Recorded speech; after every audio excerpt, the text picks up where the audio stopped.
Can we talk lead generation for a moment? I understand I'm not objective on the topic, but I've articulated reasons for why lead generation is bad for your business over the years. And I've hesitated to really put anything out publicly that sums up my ideas about them. But I find myself having this conversation more and more, and I thought, okay, let me just shoot a quick video and get you thinking about three things when it comes to lead gens in particular. So first, why would you pay premium retail on something that you could pay wholesale or even get for free?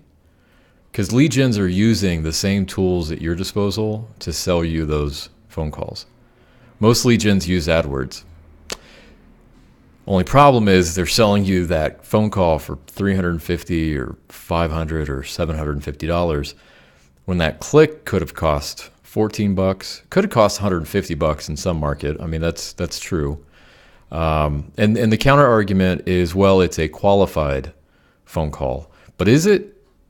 Because how many times have you had to call back and argue about phone calls when someone's looking for Service Master, or it's a callback,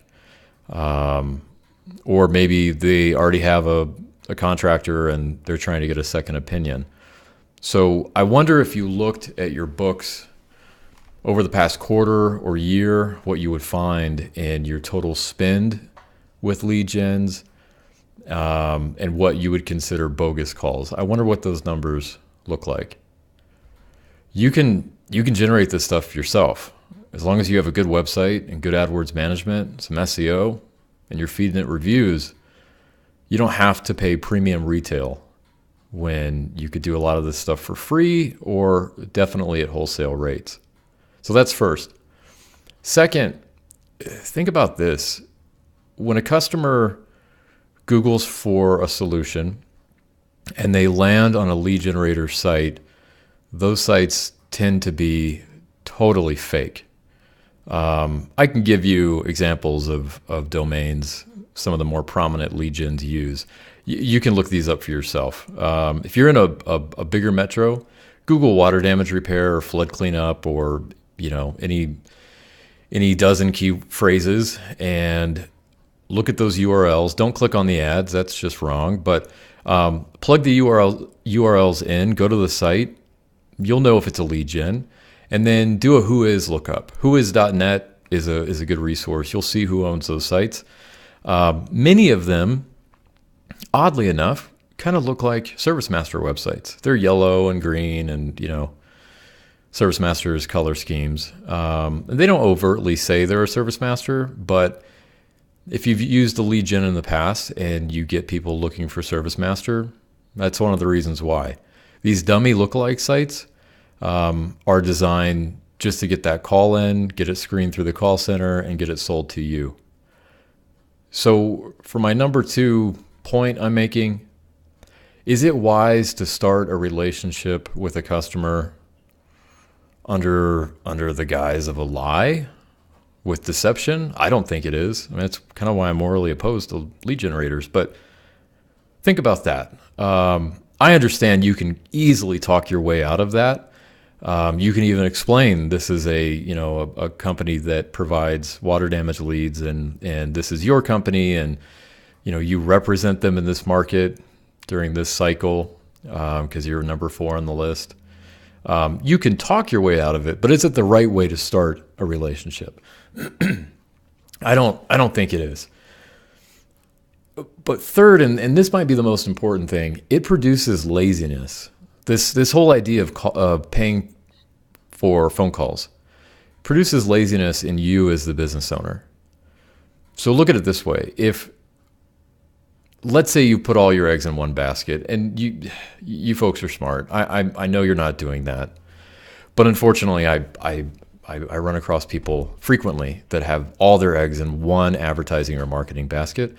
And let's say that something goes south in this relationship next week.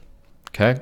So you've been buying phone calls for a couple of years now. It's worked out great. You've had some really killer jobs. You've had to argue a few jobs. You've gotten a refund here and there. But your lead gen goes away next week. What do? Most water damage guys haven't paid attention to their website, haven't paid attention to their SEO or their online reputation or their reviews. They've never tried AdWords or tried it with an effective manager at the helm. And they're in a lot of trouble just because this one relationship went away. That laziness that it produces, it really is. It's one of the thing that gets me the most with lead gens. I've called it this before, and I know it's harsh, but it's a form of opium.